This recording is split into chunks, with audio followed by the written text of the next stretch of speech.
Bon, on a réussi à se brancher. Yann est là, Frank est là. Les boys, vous êtes salués. Toujours le fun le mercredi. On fait un genre de petit 25 punché parce que faut aller manger à un moment donné. Et Jerry me dit, Jeff, oui.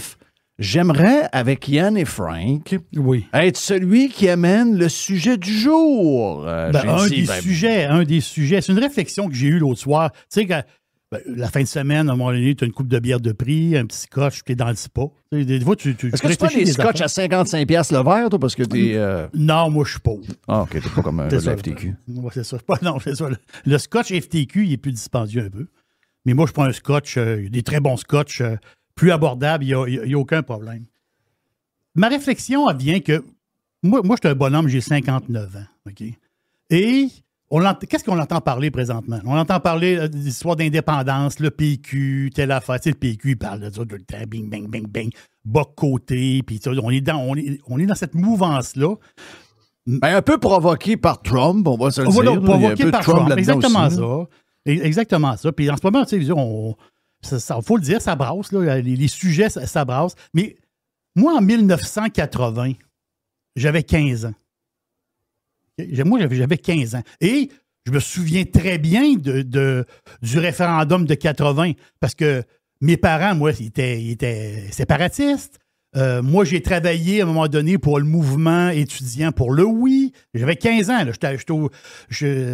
Ça brasse. Là, ça parle de politique, telle affaire. Et il y avait quelque chose de particulier en 1980. Puis cette même affaire-là est revenue en 1995. La question référendaire. Moi, j'ai souvenir... Attends un peu. Moi, j'ai souvenir que la question référendaire, là, pour vrai, là, les péquistes se donnaient des claques à la gueule. Là. Oui, entre autres, oui. Ouais, parce qu'il y avait des souverainistes, il y avait des séparatistes, il y avait toutes sortes d'affaires. Voilà. Parce que tu avais la gang plus rough. Eux autres, ils voulaient mettre dans la question indépendance. Tandis qu'il y avait d'autres personnes qui disaient, ouais, si on y va trop raide... On va avoir 25%. On l'aura pas. Voilà. Mais il faut mettre ça une patente. Là, ils ont dit, en 1980, ils appelaient ça la souveraineté association. Oui. Oh, c'était plus soft un petit peu. Parfait. On s'entend que c'est une crosse, là. Non, je sais. Mais en 1995, c'est plus récent un peu, la question référendaire, il y a eu encore des problèmes. Fabriquer la question, c'était autant de problèmes qu'en 1980. C'est inimaginable. Il y en a qui disaient faut pas dire ça, faut dire ça, faut pas dire ça. Mais dans la question référendaire de 1995, acceptez-vous que le Québec devienne souverain après avoir formellement fait un partenariat économique avec le Canada? Autrement dit, on va être indépendant, mais comme dans le Canada d'une manière. Il fallait qu'ils trouvent une question soft. Parce que, à un moment donné, il faut... Je comprends qu'en arrière de ça, il y avait l'idée de l'indépendance. Mais il fallait mettre ça soft pour aller chercher des votes. Pour l'acceptation. Et là, ma question, dans le spa avec 3 verres de scotch. Bon, mais d'après moi, tu manques de... D'après moi, tu manques de stock. Là. Si tu te poses des questions même le samedi soir, Chris, je ne suis pas chez vous samedi soir prochain, je te le dis. Là. Non, si je remplace le mot Canada par le mot États-Unis, acceptez-vous que le Québec devienne souverain après avoir formellement fait un partenariat économique avec les États-Unis? On parle on parle dans la question référendaire. On parle de partenariat économique et politique avec le Canada. Enlève le mot Canada, mais États-Unis. On va être indépendant, mais on va avoir un partenariat politique et économique avec les États-Unis. Finalement, ça a pris 4 minutes, mais Chris, c'est pas pire. Ben voilà, attends un peu. C'est très bon.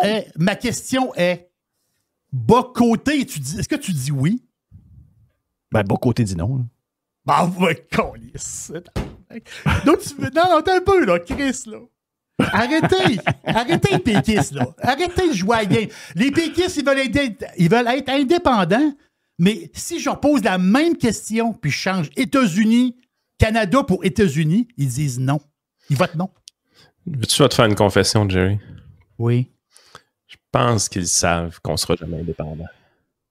Non, mais l'affaire, c'est que Ce que je veux dire par là, c'est qu'au Québec, on a une profonde haine envers les Américains. Oh oui, oui.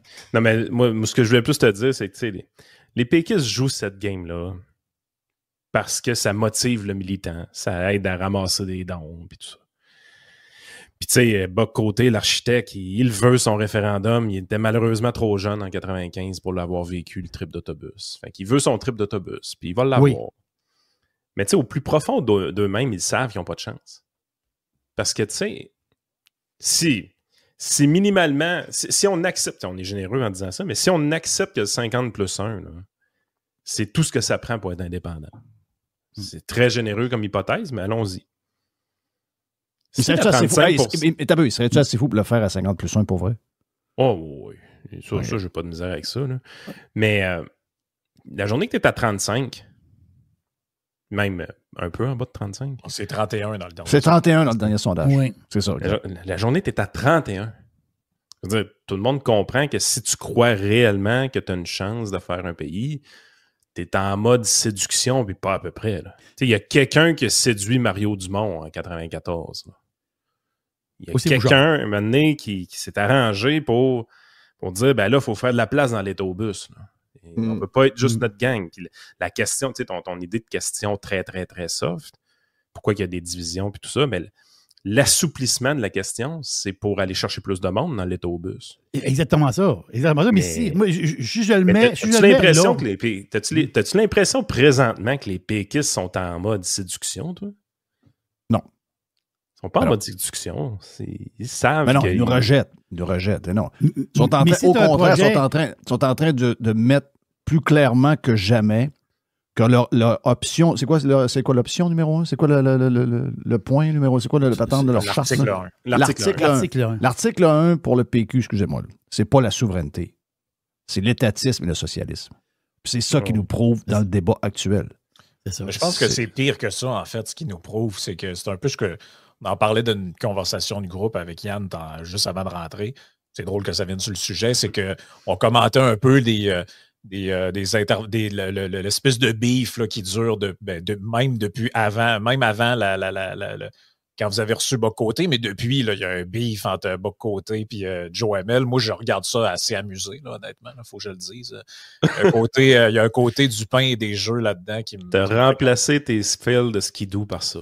Exact. J'ai le choix de regarder du monde qui se plante sur YouTube dans des vidéos où on regardait ça. Des fois, j'hésite entre les deux.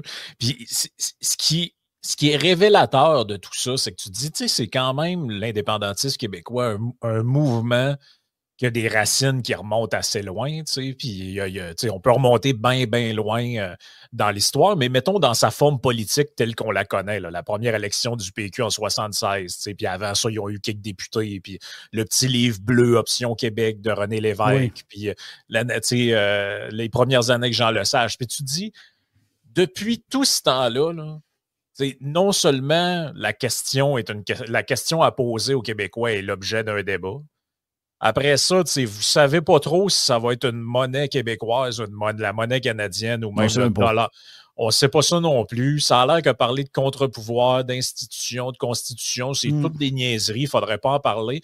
Moi, je trouve que ça donne pas l'impression d'une mouvance qui est implantée depuis si longtemps que ça. Si toutes les questions sont encore remplis de points d'interrogation et peu de réponses. Puis les autres disent, ouais, mais hey, Rodrigue, un tel, il avait parlé de ça en 83. Ouais, mais oui, OK, fine. Ou Jacques Parizeau, il avait dit ça dans le temps. Mais en 2025, là, aujourd'hui, là, c'est quoi? Puis quand on a cuisiné un peu PSPP là-dessus, il a fini par nous dire, on va vous faire un petit livre bleu, bon, genre, je vais vous revenir vous en parler. Ouais, mais comment ça que le petit livre, il n'est pas prêt depuis 60 ans. Comment ça que je veux dire, c'est pas on n'est pas en train d'ouvrir un restaurant, là, on est en train de... Il y a de quoi de fling... C'est très fling-flang. Moi, c'est ça que je trouve. Puis ça transparaît dans ces échanges-là, dans ces réponses-là, qui tombent très vite aux insultes. Puis, en même temps, tu l'as dit un peu dans notre conversation, on est le reflet de notre adversaire, généralement. Puis l'adversaire politique des péquistes est extrêmement faible depuis 15 ans. Là. La réalité, c'est que s'opposer au projet d'indépendance, c'est pas quelque chose qui était pertinent parce que justement, personne n'y croyait vraiment de toute façon. Puis dans le meilleur des mondes, tu te dis, OK, faisons la liste des vrais opposants au référendum gagnant. Là, tu vas avoir Denis Coderre avec ses rocheuses. Là, puis, tu sais, l'opposition au PQ, c'est extrêmement fing-flang. Quand tu arrives, tu te dis, OK, on va jouer le jeu, les amis. T'sais, nous autres, de toute façon, personne ne nous écoute jamais, les gens à droite. Là. On est habitués de parler dans le vide. Vous aimez ça, parler dans le vide avec l'indépendance. On va jouer votre jeu. On va vous amener sur le terrain démocratique. On va vous amener sur le terrain constitutionnel. Puis, jouons-le le jeu. Vous voulez le jouer, on va le jouer.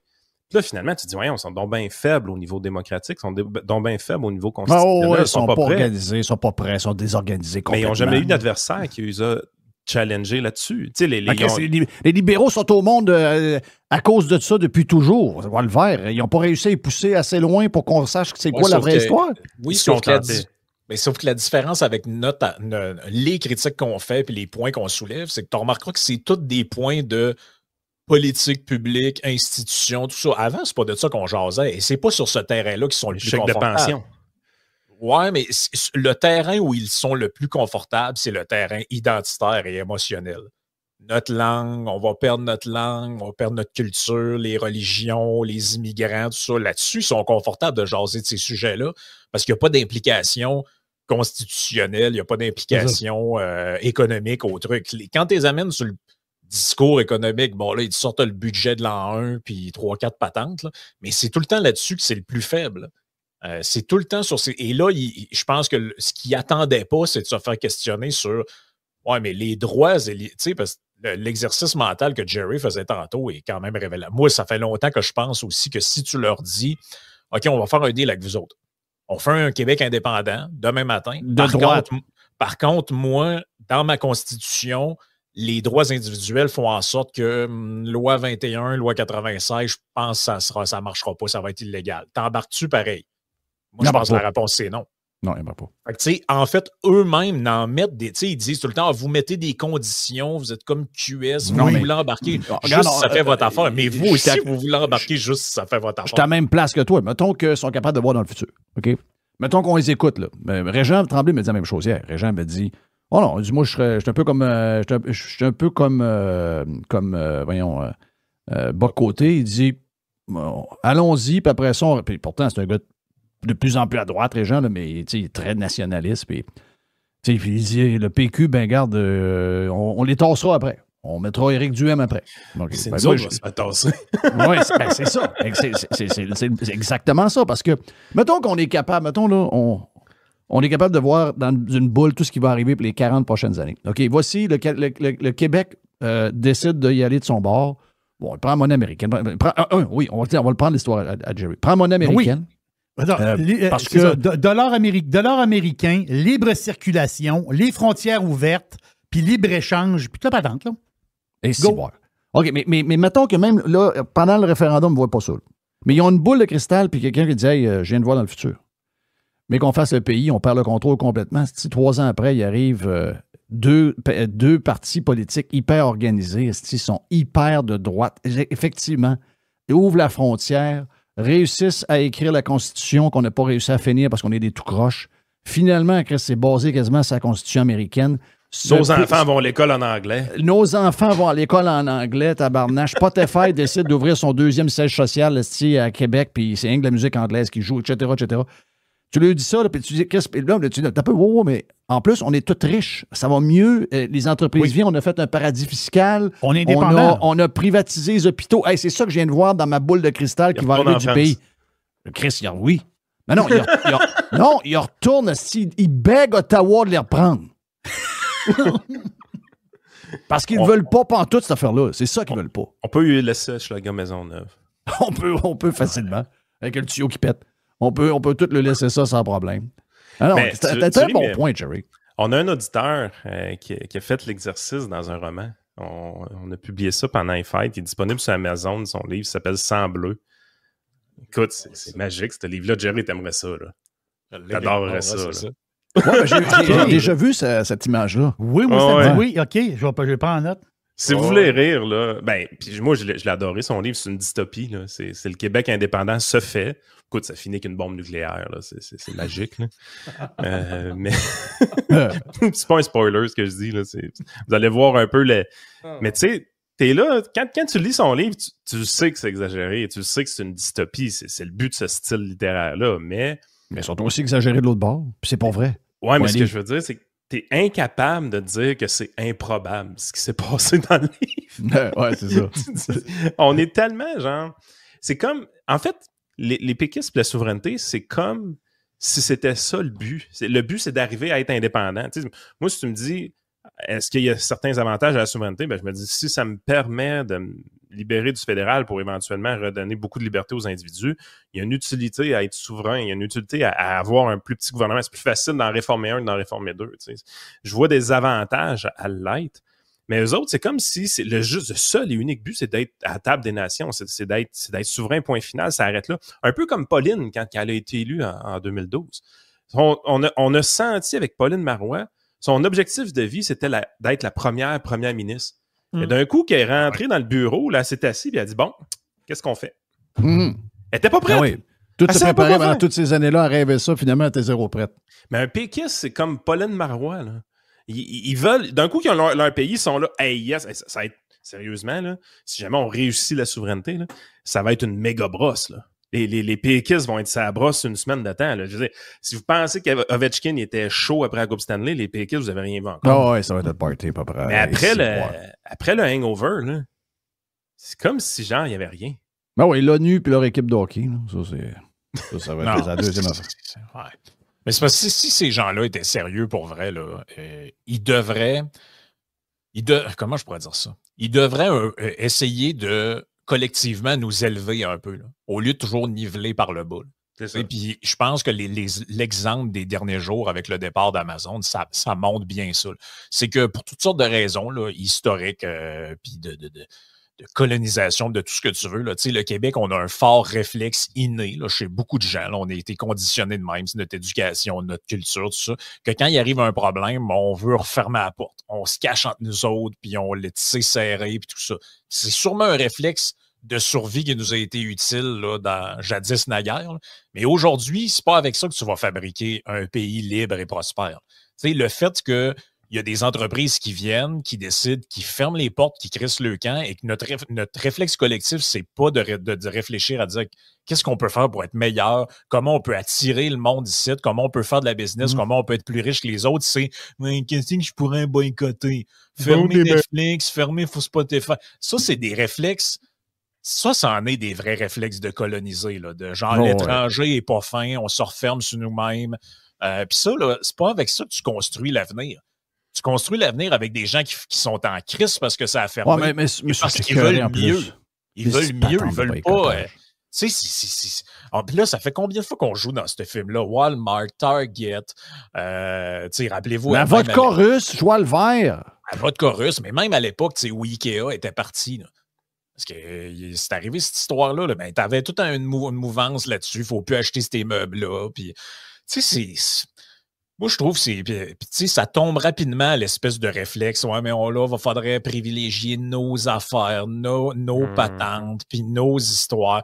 Mais excusez, là, mais nos entreprises, ils vont prospérer parce qu'ils vont grossir puis ils vont aller ailleurs. Donc, c'est la même chose pour les autres. Tu ne peux pas être content que Couche-Tard achète des dépanneurs au Japon ou je ne sais pas où, puis après ça, être pas content parce que des entreprises d'ailleurs viennent faire de la business. C'est ça le monde moderne, c'est ça l'économie de marché, c'est ça le libre-échange qui a une certaine limite. Fait que si tu veux être prospère, faut que tu aies un discours de winner. Moi, c'est un discours de loser que je vois là. Puis si tu veux faire un pays, tu peux pas le faire avec un discours de loser. Faut que s'il était sérieux, il faudrait qu'il combatte ça en disant que non, là, comme disait Parizeau, on se crache dans les mains, puis on recommence, là, puis on va être meilleur.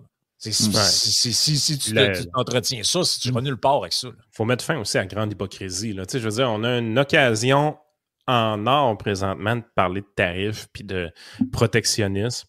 Tu sais, Donald Trump donne un Christy de bon show côté spectacle. Moi, de voir avec la menace de tarifs le gars de la Colombie rentrer la queue entre les deux jambes, je vous mentirai pas, je trouve ça drôle. Mais il y a des affaires quand même qui sont un peu tannantes là, de côté tarif. Là. Quand il arrive et qu'il dit que ça va être un tarif de 2 à 3 % à planète à grandeur, Là, je fais « Oh, un peu, là, on prend des pas dans la mauvaise direction. » Puis là, les Québécois s'offusent bien gros de ça, ce mouvement protectionniste-là aux États-Unis. Puis nous autres, on est des pro-libre-échange. Alors qu'en réalité, il y a une étude de Deloitte qui est sortie récemment. Elle était dans les journaux au matin. Éric Duhem en a parlé dans une entrevue qu'on a fait récemment avec lui. Dans cette étude-là, on parle du commerce interprovincial. Toutes les barrières à l'entrée possibles.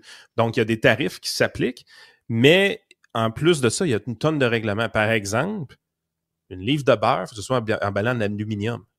On ne peut pas avoir du beurre ontarien parce que les autres, ils l'emballent en papier ciré. Toutes ces petites merdes-là, là.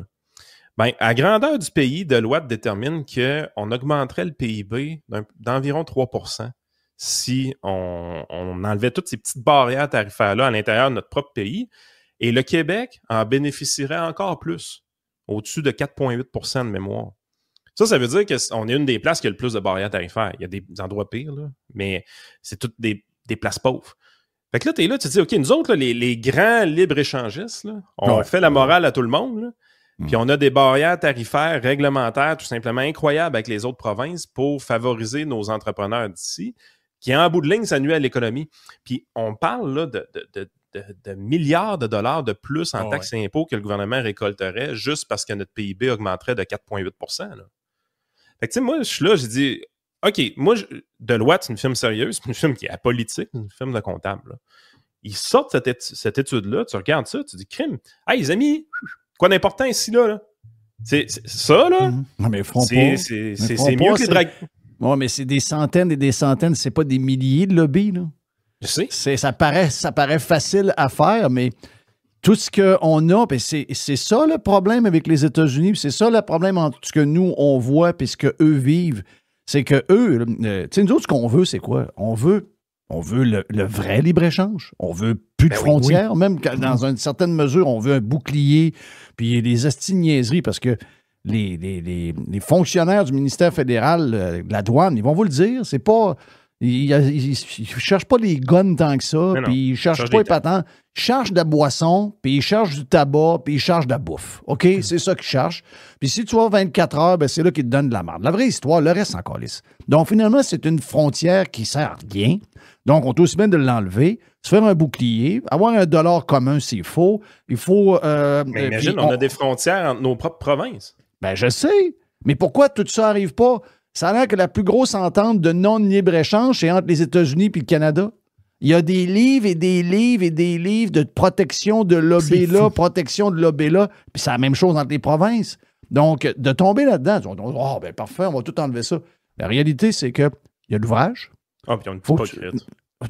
Oui, c'est ça. Il y a une crise de fonds hypocrite aussi, où est-ce que nous autres, on pense qu'on est meilleurs que les autres. Finalement, on est aussi protectionnistes. Mais sérieux, là, moi, je suis un peu de l'avis de Joe Hamel qui nous disait aujourd'hui, il dit, ce qu'on voit là, c'est que Ford veut, Singh veut, le Parti libéral veut, l'autre de la CAQ qui se voit probablement monter d'un sondage contre le PQ si jamais... il ne parle pas de COVID pour rien, là. Il essaie de coller l'image. Ils veulent qu'on soit dans une guerre commerciale puis qu'on se fasse imposer des tarifs. Ils veulent une crise. Le Legault veut sa crise, puis je me demande s'il ne serait pas capable de retourner à la gouvernance par décret. Ben, moi, je l'ai déjà collé. J'ai collé il y a une semaine, donc je suis désolé. Là.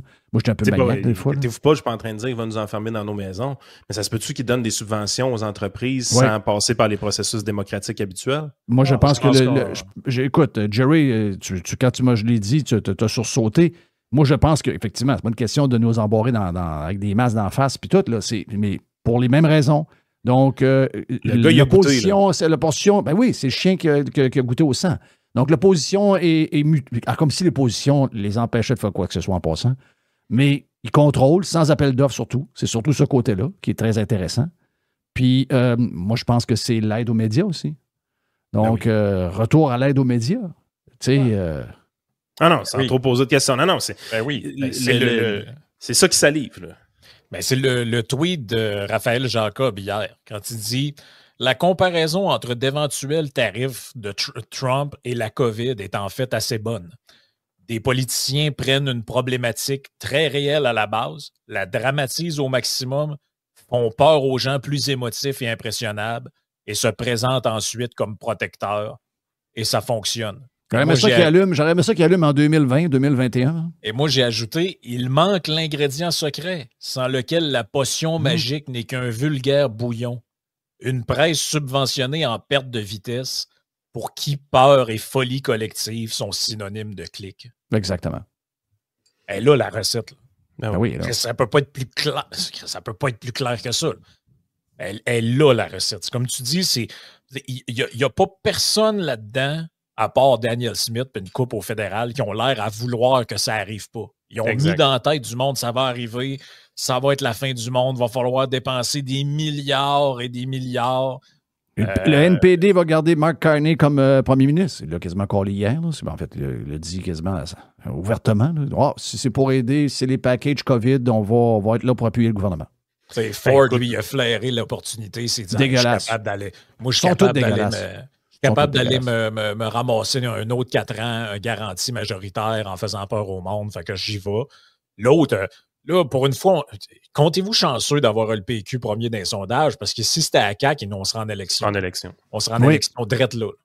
Ouais, OK. Mais ça va venir pareil. Non, je comprends, mais. Ça va venir rapidement, beaucoup plus rapidement. Ça va venir là, il laisse provoquer. OK? Là, il se fait le défenseur. Ça va venir vite, là. Il fait le défenseur, donne de l'argent aux médias. Les médias recommencent à aimer la CAQ, commencent à oublier le PQ. Donc, en l'espace de 3-4 mois, mettons, là, on est à l'hiver, ça se peut-tu que si ça continue, cette affaire-là, que rendu à la fin du printemps, monter dans les sondages, les chèques, on est à 500 pièces. On est à 500 pièces. Ah, mais le chèque à PKP avant.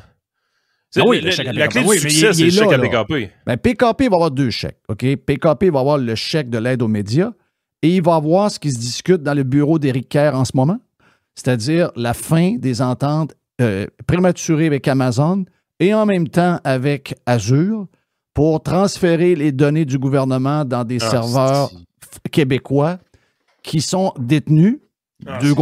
C'est PKP, donc l'ancien 4 degrés, là, puis il y a quelques places qu'il a achetées. Et l'autre qui est là-dedans, c'est Infoclick, là, le gars de Infoclick, je pense, le gars de le Québec. SPP, je pense qu'il ne réalise pas jusqu'à quel point il va se faire larguer. Oui. Ben oui, regarde. Puis ça va être un scandale, là, cette histoire-là, parce que nos centres de données, c'est juste une place pour mettre du data. Il n'y a aucune application à l'intérieur de ces affaires-là. Toutes les applications qui ont besoin pour travailler avec AWS et Microsoft ne sont pas incluses là-dedans. Ça veut dire que si Éric Kerr fait la gaffe de faire le switch, ça va nous coûter des milliards en développement d'applications pour essayer de faire fonctionner quelque chose qui ne marchera jamais. Ça va être un méchant party. Et là, tu vas l'avoir à ta couverture de la CAQ. On est peut-être un peu conspi, mais regarde, je l'assume. Non, mais en tout cas, il y a une chose qui est sûre, c'est ce qu'ils veulent. Oui. C'est ça qu'ils veulent, ça paraît évident. Comme le Parti libéral doit quasiment être content au fédéral de s'être fait mettre dans la marde de même. Eux autres, ils cherchaient un moyen de changer Trudeau sans trop que ça paraisse pour en mettre un autre puis espérer être réélu. Puis là, ben, ils se disent, hey, il arrive une crise, on peut mettre un gars qui sort de nulle part, pas élu nulle part, on va le mettre là, on crisse des milliards partout. À Radio-Canada, ils vont nous pomper le nœud solide parce que l'autre a dit qu'il allait nous définancer. Écoute, les autres, les pions sont mis. Là, en plus, il reste une coupe de postes de sénateurs à donner. C'est quand est-ce là, que Chantal Hébert reçoit sa nomination? Oui, ça sent bien. Ça sent bien aussi. Là. Ça doit être un affaire qui est sur le bord d'être annoncé. Là. Elle ou un autre là, du même genre. C'est avec eux qu'on est pogné, puis personne a l'air de prendre la balle au bon et de dire, regarde, moi, je vais y aller, parler direct avec Donald Trump, puis on va se dire les affaires, on va se parler dans le blanc des yeux, puis on va se dire les vraies affaires. Les ennemis, c'est qui en ce moment, là? Les ennemis de l'Occident? C'est pas le Canada, là. C'est la Chine. La Chine débarque avec ses gros sabots, son nouvel AI qui va peut-être crisser à terre plein d'autres business américaines. Si on est stratégique, là, les pays occidentaux, là, je veux dire, c'est pas le temps de se faire la guerre les uns et les autres. Là. Ben non. Les Russes en Ukraine, la Chine avec son AI, puis qui vole des brevets partout, puis qui copie les affaires à moindre coût. Je pense que là, c'est comme le temps plus que jamais de se serrer, puis d'intégrer plus les marchés, tout. Mais on choisit d'aller, puis ça, c'est de la faute à Trump à quelque part là-dedans aussi, mais je pense qu'on a une part à jouer là-dedans. Là. C'est-à-dire, là, qu'est-ce que tu veux, Chris? Parce que le Canada et les États-Unis, on s'est battus dans 2 guerres mondiales ensemble. on est des alliés de toujours. Je comprends pas pourquoi on se ferait une guerre commerciale. Là. C'est carrément débile. Mais écoute, moi, j'achète l'idée. Sérieusement, là, PKP, Amazon, toute cette affaire-là, j'ai tendance à dire que ça pourrait arriver parce que, écoute, PKP, la meilleure chose qui ne peut pas y arriver, c'est d'avoir PQ 1.0 puis 2.0, c'est la même scène. Là. Ben oui. Il peut jouer avec eux autres. Il peut jongler avec eux autres là, au bout. Là. Puis on l'a vu avec Mark Carney. Je veux dire, l'électorat qui reste accroché à TVA, oui, il est plus âgé. Puis oui, dans 15 ans, il est plus là, cet électorat-là, mais il est encore là. Mm-hmm. Il a encore un certain pouvoir. Il vote en sacrement. Exact. Fait qu'il a encore la capacité de dire je suis capable. Tu sais, quand François Legault se fait larguer dans la deuxième semaine de campagne 2022 par PKP, puis qu'on commence à pomper PSPP à ce moment-là, c'est un message qui est envoyé à François Legault par PKP. C'est de dire hey, oublie pas que c'est moi qui décide. Puis il fait faire un Christy taux de coffre de char depuis ce temps-là. Là. Ah oui. Fait que tu sais, à un moment donné, t'es là, tu te dis c'est parfait. Moi, je suis le premier à reconnaître. Je sais qu'ils sont mourants ailleurs dans le monde, mais on est 5 à 6 ans en retard au Québec. Exact. Ils sont encore très, très, très importants dans tout ce qui... Ils peuvent faire ce qu'ils... Ils ont monté PSPP. OK? Oh, oui. Ça dit-tu... Tu sais, PSPP, le pauvre gars, il va dire comme Jerry, il a gagné par chance. Il y a eu une histoire de vol. Après ça, il y a une équipe un peu... c'est du monde avec des... Je le dis, des jeans trop larges, trop longues, des lacets qui traînent à terre, des bottes d'hiver au mois d'octobre. C'est du monde qui n'a pas d'allure, OK? Zéro envergure, 0, 0, 0. Tu regardes ça, tu dis, tabarnak, c'est quoi cette gang-là? Et Chris, il a réussi à monter en haut, en avance, facile. Sont-tu forts? Arrêtons de dire qu'ils ne sont pas forts. Ailleurs dans le monde, il y a une grosse bête. Ici, les médias sont extrêmement forts. Mais regarde, ce qu'ils sont capables de faire, je veux dire, Carney, c'est à toute fin pratique Justin Trudeau. Là. Il n'y a pas de différence entre les deux.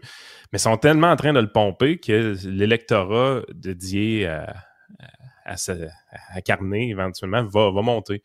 On va vraiment voir... Tu sais, je pense pas que Pierre Poilievre va perdre l'élection, mais l'élection va être vraiment plus tête. Oui, c'est plus serré. C'est vraiment plus tête qu'on pense. Fait que là, t'es là, tu dis, c'est un méchant message, cette affaire-là. Mais je veux dire, qu'est-ce qui empêche réellement PKP de retourner vers la CAQ? C'est sûr qu'il le fera pas gratis.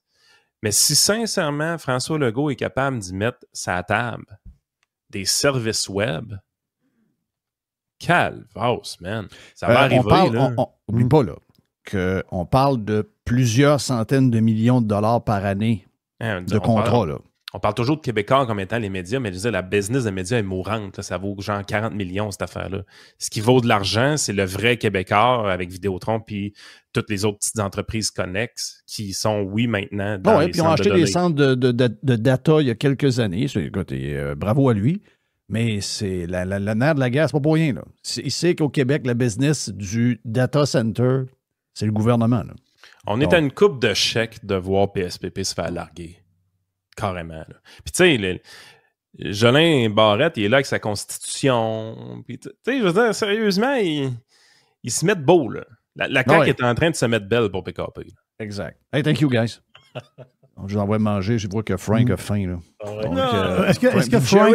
Jerry a faim aussi. Puis Mr. One m'a dit, je suis dû pour un lunch. Yann, je ne sais pas ce que tu es rendu dans ta journée, mais je vois qu'il y a plusieurs qui ont... C'est fait. Je veux savoir si Frank va avoir sa carte pour aller... aux conférences de presse là, avec Mme Lévitte. Ah ouais, j'aimerais bien ça. Oui, mais attention, là.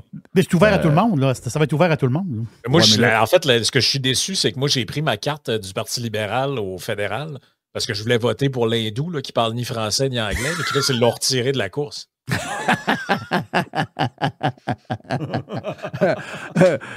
vrai, le pire, je l'ai pris pour vrai.